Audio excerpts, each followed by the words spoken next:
Okay, thank you for being here, and what could be a better place than a botanical garden to discuss this pungent topic. And I have with me Lars Jan, originally from nearby Boston, but now living in Los Angeles, and a filmmaker turned artist. And he has a very large piece called Slow Moving Luminaries, which is on beach and is a sort of rising and sinking of Miami. And Isaac Julien, a British filmmaker, but no stranger to the region. You're of St. Lucian heritage, yes? And 2015, he had a last major piece at the Miami Art Basel in 2015 called Stones Against Diamonds, which was, amongst many things, a montage of melting ice, some of which the water has clearly ended up here. I'm Latin American editor for the Financial Times, and I'm based here. I usually travel south and look south, but I've been coming here for many years, all my life, and it's inescapable how you notice Miami slowly sinking. This is the most precarious US city in terms of exposure to climate change, and this year was particularly violent and impressive. The series of hurricanes that swept up through the Caribbean. And there was one moment when Hurricane Irma looked set to strike Miami. The front page of the Miami Herald had it very clear, a picture of cars leaving Miami, panic, and the headline, Irma to strike on Saturday. So this is a very appropriate place to think about such a heavy issue. And I'll turn now to Lars, and then Isaac. Perhaps you could just give a quick description of your work and how it fits in to environmental questions, and this provocative question about whose crisis is it anyway? Sure. Whoa, my mic. I can hear myself better than I can hear you. Is that okay, everybody? Okay. Yeah, thank you for being here. Thank you, Art Basel. Thanks for moderating. It's an honor to be sitting next to you, Isaac. Actually, the first time I came to Art Basel was in 2011, and I walked into the Bass Museum and encountered your work for the first time. And now my installation is across from Collins Park, so it really feels like it's an honor to be sitting next to you and on this panel. So you've been an inspiration. So I have this work which is on the beach. It's called Slow Moving Luminaries. It's a pavilion that's a kinetic installation, and it features a series of sculptures and light boxes, a labyrinth, a garden, a water roof, some flags, a video piece. It's a time-based work in the sense that it takes some time to traverse it. And I come from performance originally, and so in 2015 I was actually in Miami with a public performance project called Holoscenes, which was just in Times Square this past summer and has been in other cities around the world, but it's an aquarium-like sculpture that fills and drains with water, with performers carrying out everyday behaviors from around the world that we gathered through a submission system. And it's a durational work. And while we were doing that in downtown Miami during Basel in 2015, it was, I don't know if you were here in 2015, but it was, there were hellacious rainstorms and electrical storms and a tremendous amount of flooding. And because I was working on that project, I had already been doing quite a bit of research about issues related to climate change, and so I was already aware about the sensitivity of the landscape in Miami in particular. However, the rains themselves were quite biblical, and so it unleashed just a torrent. It's a public piece. We're in public space. There are hundreds, thousands of people. And actually I did the piece in London, and there was a lot of rain, but I would say that people really showed, and I wasn't so surprised that people in London showed up in the rain, but people in Miami showed up in the rain and were willing to endure it and stand up to water, up to their calves at times to watch the performance. And it felt very apropos, first of all. And it also, the reason I make that work is to start in public spaces to create conversation and to be a maypole around which different communities can, have vital conversations, in this case about the biosphere and our relationship to it. And in Miami, it was, everywhere I've been in, people tend to talk about climate change like it's at arm's length or it's sort of a distant idea.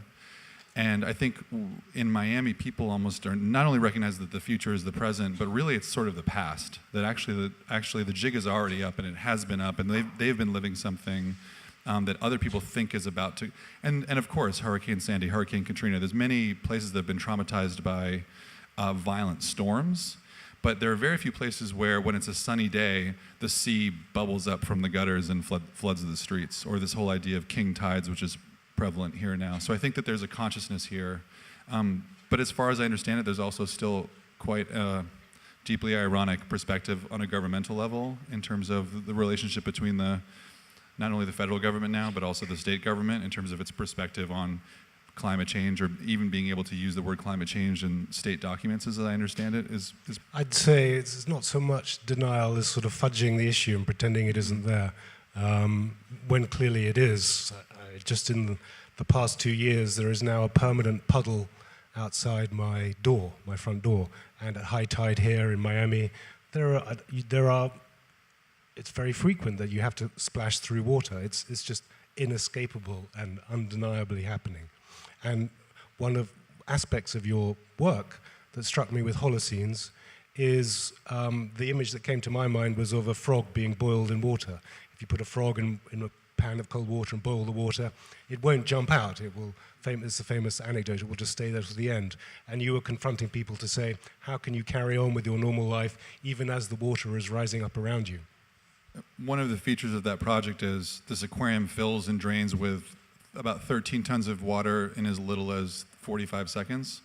And the performers adapt their behaviors, and they don't react as if there's a flood or there's any crisis. And so they just keep reading the newspaper. They keep coiling the garden hose. They keep trying to make the bed. And at times that actually becomes beautiful because of the nature of water. It slows down their motion. It enables them to sort of defy gravity in a certain way. The water is transforming light. It's refractive, it's reflective, it's transparent. So optically, it's hypnotic. And at the same time, I think it speaks to the double-edged nature of adaptation in my perspective. One is that we've gotten where we are because we have the capacity to adapt unlike any other species. And on the other hand, we carry quite a bit of hubris, quite a bit of baggage, really, that is an ego, and we look at problems as overcomable. And I think climate change is one of those problems in particular, which really finds most of the chinks in our armor simultaneously. And so I'm trying to make work which gets at less about actually climate science and the biosphere, but really about how people make decisions, how we can start to think about the long term in a different way. How can we think of, speaking of this question, whose natural disaster, whose crisis is it? How can we think about the biosphere and the people who are living within it as a connected system? Yeah. It's real, folks. Isaac, tell us how you view this conundrum. Prepared statement. A little statement, yes. Because I think these questions are questions which are really going to become kind of more important in terms of thinking about contemporary art practice and thinking about the ways in which we engage in our everyday activities.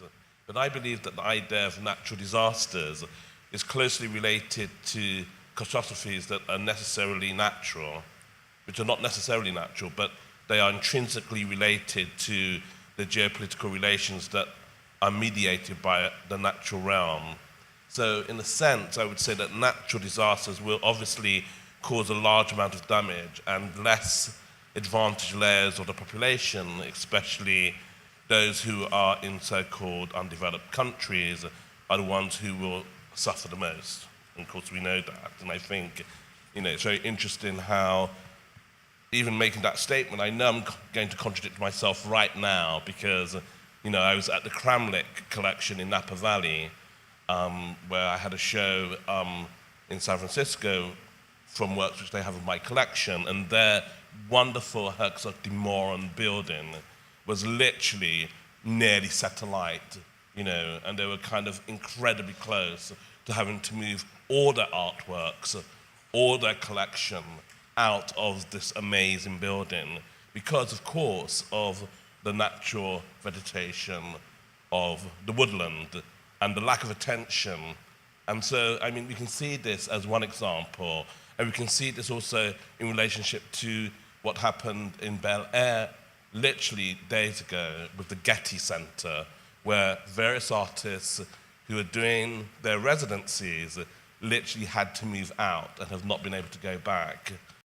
So I think we also have to acknowledge the sort of interference of men in nature, and also this cause of major natural shifts, which is, in the case with global warming, I think very, very important and serious. And I have, for example, filmed twice in the remote ice caves of Vatnajökull, which is a glacier in Iceland. The first time I was there was to film a work called True North, which I showed with Bonnie Clarewater. And in 2014, I returned to the same region to shoot Stones Against Diamonds, which was shown here in 2015. And the changes in the landscape around us caused by climate change were incredibly dramatic. I mean, incredibly dramatic in terms of the glaciers, the formations on the beach. I mean, they looked absolutely stunning and beautiful, but you couldn't help but think this is a traumatic event. At the same time, it produces this amazing aesthetic spectacle. And I guess you could say, even if indirectly these two works reflect upon these issues in indirect manner. But when I created a work called Western Union Small Boats in 2007, which is 10 years ago, the issue of migration and the refugee crisis were still insipid. And nowadays, of course, it's a global problem. And all of us need to think about what our roles can be in addressing and trying to solve this major issue that affects millions around the world. And I believe art can be a powerful tool to give audiences from the most diverse of backgrounds different perspectives on these issues. And works like Western Union Small Boats and 10,000 Waves are more directly related to immigration and refugee crisis, but I cannot think about natural disasters without thinking about the aftermath of hurricanes, earthquakes, tsunamis, volcanic eruptions, fires, etc. And in a sense, they often create displacement of large amounts of people and inevitably artworks who are left homeless by the misfortunes, destruction caused by these natural disasters. And in 2014, an article in The Guardian stated that in the year before, most people had lost their homes due to natural disasters than to war. So in 10,000 Waves, I wanted to reflect upon the Morecombe Bay Tragedy when 23 Chinese illegal immigrants drowned as they were working and picking cockle shells. And they weren't aware of the tides in that region of England. And they come very fast and at an incredible speed when they were trying to eke out a living in the northeast of England. So making it, in a sense, it's almost impossible for them to swim to the shore. So the movement of the tides isn't a natural disaster, but rather it's a natural phenomena. And nevertheless, these immigrants were killed by the forces of nature combined with the lack of knowledge of the local conditions. Therefore, I believe it's a very important issue to be addressed when thinking about natural disasters is the displacement and the migrations of peoples that affects us in various levels. That's my statement. The Chinese workers in Morecombe Bay, in a sense, were expanding to the frontier of what they knew and what they were capable of, and then they were caught short by a tide that they didn't know about or didn't think about, and so they were caught short by their own desire and need to harvest cockles, and then they died. Is there an analogy in that for humankind as a whole, progressing ever towards the frontier of what we can do, or think we need, or think we want, and then being caught short because of our own lack of knowledge or willful ignorance by climate change? Well, I think there's an interesting analogy because I think, of course, the kind of protagonists or victims of the Morecombe Bay Tragedy were people who were, in a way, searching for a better life. But I think, that people who are in the better life, so to speak, in a sense, I do think there's a way in which, you could say that nature's revenge in relationship to questions around climate change, and him thinking not only of the kind of natural disasters which are occurring, which are really quite frightening in terms of, for example, the recent fires in California, but I'm also thinking of the ones which are, in a sense, man-made. I'm thinking about the kind of petrochemical industries, I'm thinking about oil, I'm thinking about the ways in which, of course, in the kind of museum context, perhaps people have rightly protested against certain sponsorships of these industries in relationship to their support of art. But I think at the same time, it's a double-edged sword because, of course we all live on, the idea of transportation, and, without those industries, then, you pretty much couldn't have an art fair. You wouldn't be able to travel, you wouldn't be able to get on aeroplanes, et cetera, et cetera, et cetera. So there's such great contradictions, but the carbon footprint, of course, is also something to think about in our activities which we all participate in, and I guess we must add quite a lot of that to the activities which we're involved in these days in thinking and making contemporary art. But I think there's a way in which, we are haunted by these questions. And I do think we're going to have to really think a lot deeper about them.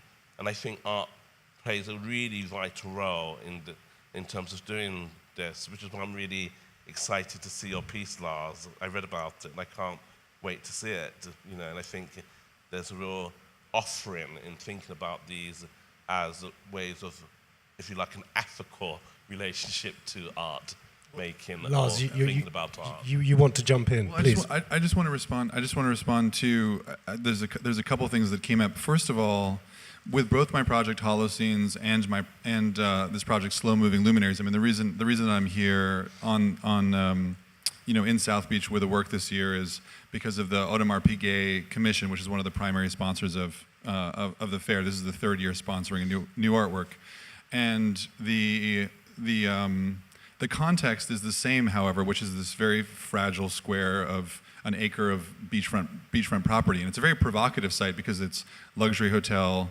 abandoned lot, luxury hotel, and then luxury hotel in every direction.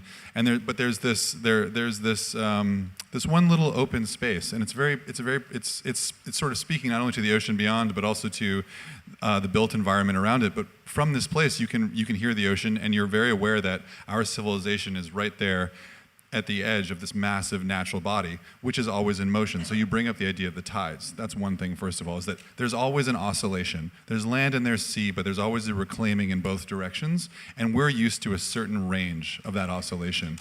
And now that range is widening. And I would suggest that just like a tsunami being sort of provoked by an earthquake, something far offshore makes a large wave, and it sweeps through onto land and then pulls back.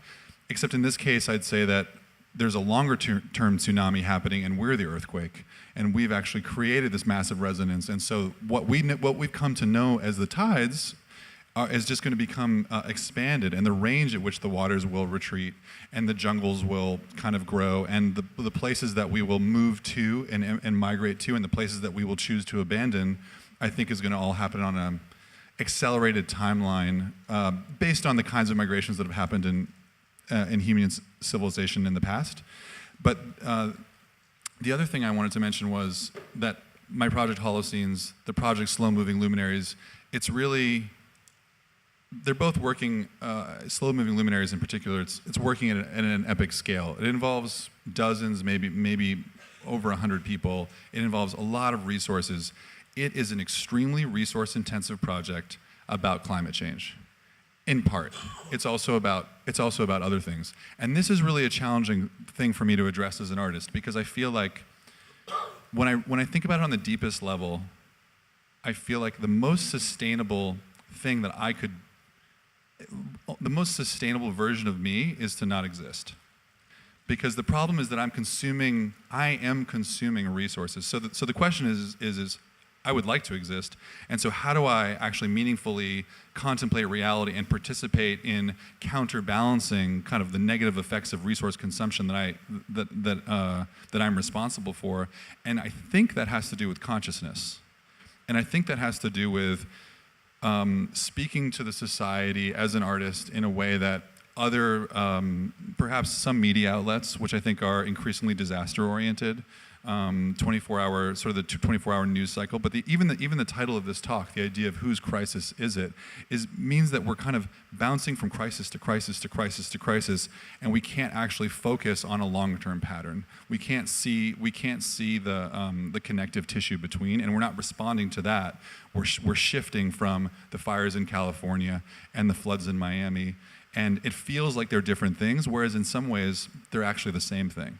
I think once you assume dramatic climate change, you start to see all the dots joining up and Earth screaming, saying, hey, stop. But I think in the answer to the question, I think we would all agree that we're all complicit. I think what you were saying about making your art and CO2 imprints is that we're all implicit in climate change, even though some populations will suffer more than others. Mostly the poor will suffer. The poor will always be with us. But not necessarily. I mean, there's Miami is sinking. Mr. Trump has a large property on Palm Beach. So it's not just the poor that will suffer. And you were talking about the museums. Once upon a time, there was an organism that spread all over the world, did extremely well, and excreted waste. And that waste was oxygen. It was 3.2 billion years ago, and it led to the first huge climatic event. So the idea of growth, expansion, and extinction is as old as the world itself. And we've had many species come and go before us.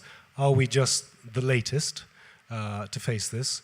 And when we think about climate change, I'm particularly interested in the idea of if you acknowledge that it's going on, if you don't deny it, if you look down from that position, from that assumption, or that belief, what do you do about it?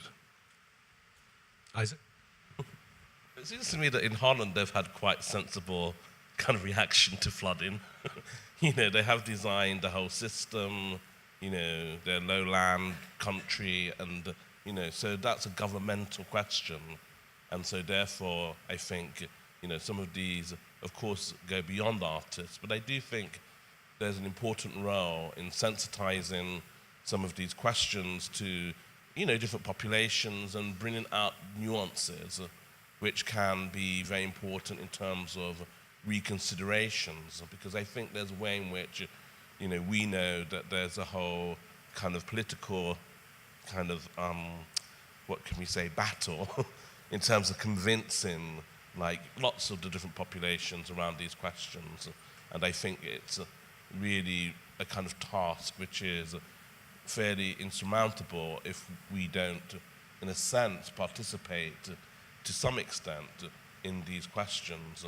But I think that they also give the nuances to today's modernity. If I think about some of the sort of aesthetic implications when I see some works, I was just doing a tutorial of a young student who made these amazing paintings, which were all about the relationship between, in a sense, the petrochemical industries and the way that they affect the landscape.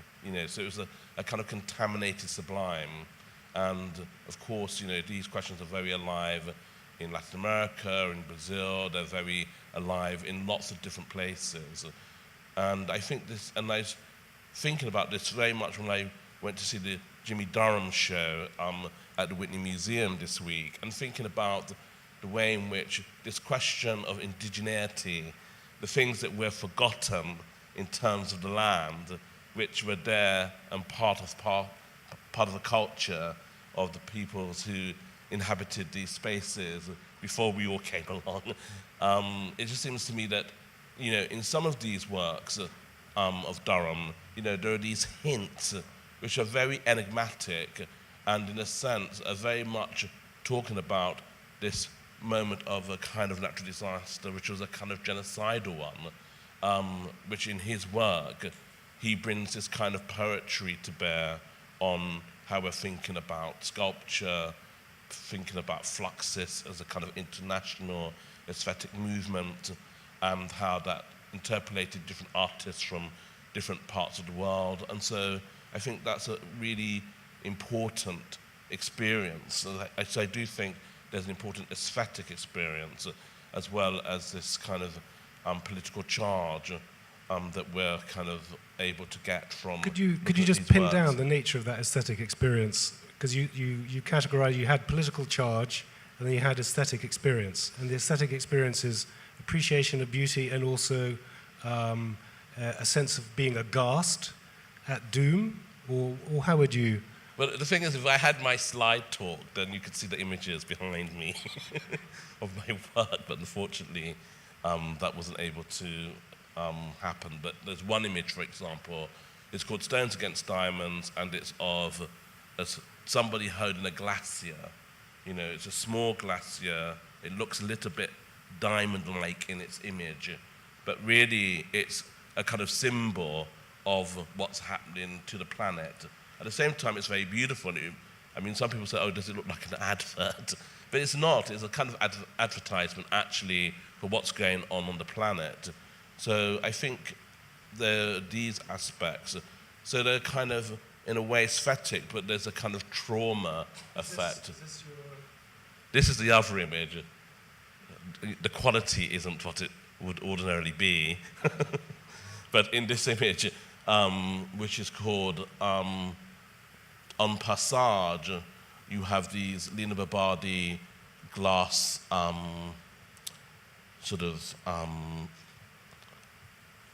where they're sort of, in a way, structures which she ordinarily hangs paintings on. In this case, what I've done is insert them into an ice cave. But the only reason why you can get access to this location is literally because in this part of the world, the glaciers are melting. So on one level, there's a kind of serenity to the image and a certain beauty, but there's this sort of access to something which is really also got this trauma, which is in the center of the image. So in some senses, I call these images the contaminated sublime. They're kind of images which are connected to really global warming, absolutely impossible to make without them. And then at the same time, there's a kind of reminder, a question around the melancholia, around what's happening to our, geology. Melancholia. That sounds effete, if I may say so, in the context of disaster. Would you like to respond to that? Or I was just going to pull something out. Something that I think also I was hearing Isaac say was when you were first talking about sort of the disasters, you were really talking about danger to artworks. And so I can feel, you were talking about the Getty Museum, you're talking about the museum in Napa Valley, and so I feel I'm not quite there yet in terms of my connection to art as kind of like living, breathing creatures that need our protection in a way. But I totally appreciate it because I think it comes from a place of passion and integrity. But it does. I think that passion occupies a really particular corner, and I'm very curious about how you kind of communicate your passion from that place. Because to me, you said the words contaminated sublime, and that as an idea is a place where I feel like I think art in this vein where the art is beautiful, aesthetics matter. We know that art and beauty in particular can be can create attention. It can create curiosity. It can allow people to ask questions about something rather than actually forcing information on them, rather than driving them by fear, rather than teaching somebody or talking down to somebody. If people are mesmerized, hypnotized, turned on by something that they don't entirely understand first and foremost, I think that's art's best strategy. So it allows them to contemplate their place in relationship to the work or in their place to reality in a way that in which they have agency. And so I totally believe in art for art's sake. However, I'm not that kind of artist, and I'm interested in I'm interested in focusing my energies to make the most meaningful difference that I can with my work. But just saying that I experience crisis in that attempt, because it does feel a feat at times to me. It feels like this is a very refined field.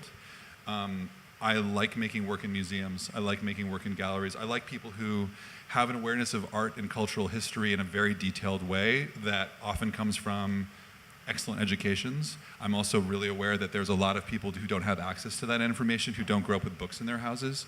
And that's not, well, I'll say that. And I feel like part of my inspiration most recently with the project Holoscenes, with this project Slow Moving Luminaries, is that with some of my practice, I'm dedicating myself to making work in public space, and creating increasingly engaging works in public space for that reason, is in order to counterpoint, not in order to avoid the fact that I think if you know Jean Cocteau's work, or if you know Tadeusz Kantor's work, or Marcel Duchamp's work, and you see one of my projects, awareness of that art history might deepen your experience of my work.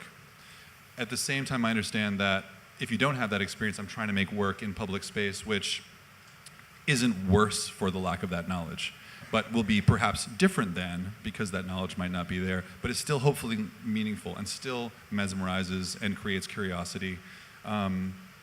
In terms of getting people to write letters to the senator, that's not the scale, to their senator, or making phone calls and phone banking. I'm not thinking about any particular election cycle right now. I'm really trying to personally have a longer view, and trying to get not only my work, but also the people who are corresponding with my work to start thinking about not 4 years, not 8 years, not 40 years, and really start thinking about the scale that we're already operating on. Meaning we are influencing the biosphere, which used to move in the tens of thousands of years. We've accelerated so that in the hundreds, or even dozens of years at this point, the distance between the rate of the span of our life, our everyday habits, the connection, which used to be so small, somehow, because of our size and how we've leveraged technology, we've been able to accelerate these natural cycles. And I just wonder if at some point we can perceive that, because is the human, animal, and social system a natural system? Is this the real natural disaster? Are we able to, because we've influenced the biosphere to move much faster than it ever has, can we in turn move faster than we ever have? Is social evolution really possible? Can people change quickly? I hope so. I think we have to. And I'm excited to be part of that conversation. I also understand that it may be a very disappointing and difficult road to follow. But at the moment, I feel like there's promise in it. I'm not sure quite what else to do with my time. So I get a sense that you want to communicate with urgency. Yeah. You want it to be accessible, but to have other layers of meaning too. There's no particular agenda except perhaps to get people to jolt people out of one way of looking at things into another. And occasionally you feel despair, but I think you've resolved that the only thing you can do is to carry on working in a particular way.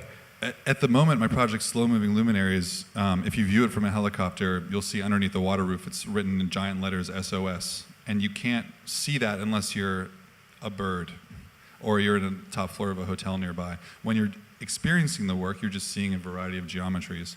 And so the curator, Kathleen Ford, who was wonderful to work with, her statement at sort of concluding her description of the work was I think the last sentence is something like, the choreography of our contemplation completes the portrait of our distress. And that's the kind of that's my despair, is that while I'm experiencing that despair, and I'm simultaneously feeling the desire to act and despair at the same time, I'm not doing something else. I'm taking the time to feel those things and try to understand those things, and I feel like it would just be more efficient to just be, if I could only understand what it is I should actually be doing. But as an artist, what I'm trying to do is just express that I'm caught in this place in between, and this is what I understand to do, and hopefully I will understand. Maybe something else will come to me, or somebody else will lead, or a group of people will lead. But right now, I'm trying to do more than tread water. Okay. So this is approaching the problem head on, and Isaac, I think you take a slightly more oblique approach to climate change. Would that be fair? And do you also feel despair when you think about it? And if so, how do you accommodate that? Well, I think you're right on both accounts, and I think perhaps it might be a chance now to maybe open this up, and to see perhaps what our other audience members may think, in unison with our worries and despairs. Let's take questions, and why don't we take one or two questions and then we'll answer them at the same time. Moderator, and then the gentleman behind.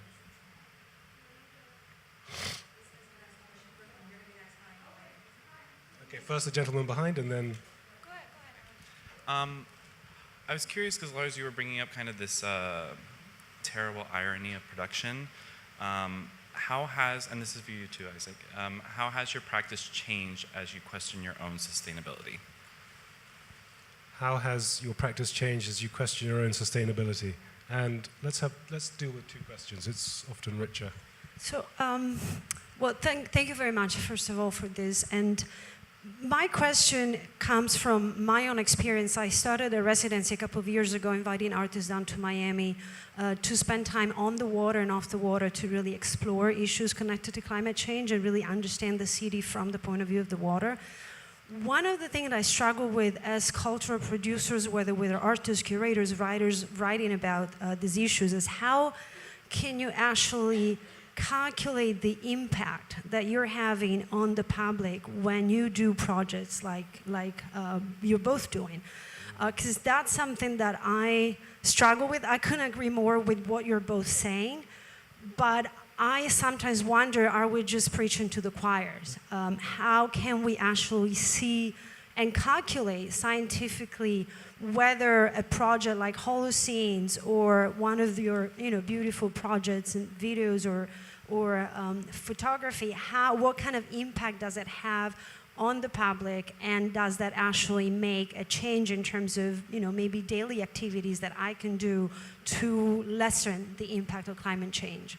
And I don't know if this is something that you've thought about, and I'd like to hear your thoughts about it. So I think both those questions really about sustainability of one's own life and one's work. Do you want to jump in first, Isaac? No, I think that's a very good question, and I think Francesca von Hassenberg, has been taking this question very seriously for the last sort of 5 to 6 years. As you probably know, she, has traveled the world with her team of curators and artists and researchers. And for her, it's been very important to make the connection as we kind of expand in our sort of global art world to see what the local scenarios are and to meditate on those. So water has been one of those. And I think, this is really very, very important. And we can see that these initiatives have actually been taking place in an art context. Similarly, I can think about Joachim Zeit, who recently was responsible for the museum Zeit Mocha in Cape Town. He's been very at the forefront in trying to think about the conservation of certain parts of Africa in terms of animals, in terms of landscape, in terms of ecology, very seriously investing in a very quiet way, in considerable sums of finance. And at the same time, trying to connect that to art and artists in a similar way, I think, to what you've been involved in. So I do think there's been lots of serious thinking about these questions. And then, of course, you have the more curatorial thematic, which has developed into thinking about these questions. Of course, when I think about my own work, I think it's, my work, I have to plug it in quite often. It takes up large amounts of electricity. And so therefore, I have often thought about all these machines and projectors and looking forward to the day when perhaps one doesn't need to have, there's a completely different new technology that's invented, which of course, will happen where, things will just happen, in a kind of, well, I can't really predict it, but no doubt, one won't have to have a huge projector to produce an image, sort of in the future, and these works will just kind of exist in some shape or form. So, but I think, yes, if I think about my own practice, there is this question of the fact that it is something which relies very heavily on industry and industrial innovation, which I think is a point why perhaps there is a kind of nostalgia and return to painting as a kind of ecology, if you think about it as a practice, which involves, an artist and themselves or other artists, but, is displayed in a particular sort of, if you like, quaint manner. And and I've often thought about that as a response to digitalization as we also speed ourselves around the planet.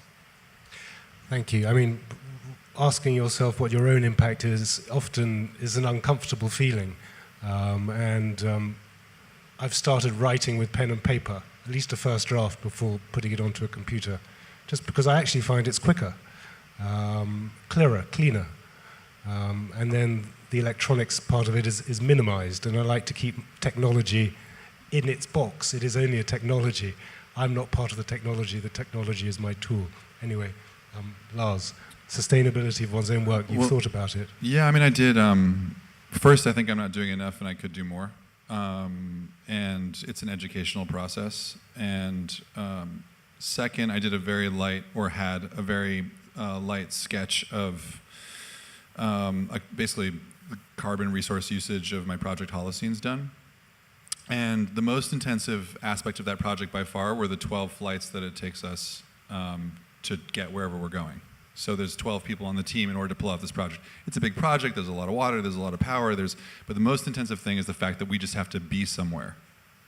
And so no matter what we did when we were there, even if we just had finger puppets, we would have already, just by basically the act of traveling the globe in the air right now is one of the least sustainable things that we can do. And yet we're busy people, we want to be, we're a global community increasingly, we want to be having conversations, and I think that's constructive. So hopefully there's something about the fact that it's constructive for us to be traveling across borders as ambassadors, making connections, helping people understand some things that maybe are more opaque through political channels, but connecting populations in different, more meaningful ways. Hopefully that's counterbalancing it, but I don't know how to make that equation. Speaking of not knowing how to make equations, this is the era of big data. I've gone into 1,000 museums in my life, and you could sort of do a little click on that and say he's gone into 1,000 museums in his life, but being in front of being in a Robert Irwin piece, sitting in the Rothko room at the Tate, nobody's going to quantify that. Meaning that the 999 other times were also one click on the museum, but how I was transformed by that moment, nothing is going to capture. And so I think that's one of the things I think actually art institutions need to resist the desire to kind of quantify audience experience. I think there can be anecdotes. I think we can kind of narrativize it. I think we can engage with our audience and talk to them about what their experience is. But if I do not want to see, I really don't like seeing graphs about audience engagement and how that relates to my ability to apply for a grant or not. Because a good show that is seen by 20 people is going to make much bigger waves than a pretty stinky show that's seen by 5,000, I think. So, talking of equations, 3 people plus big topic and 45 minutes equals not enough time. And we've reached the end of our allotted segment. So please thank the panelists, Lars and Isaac. And thank you for coming here.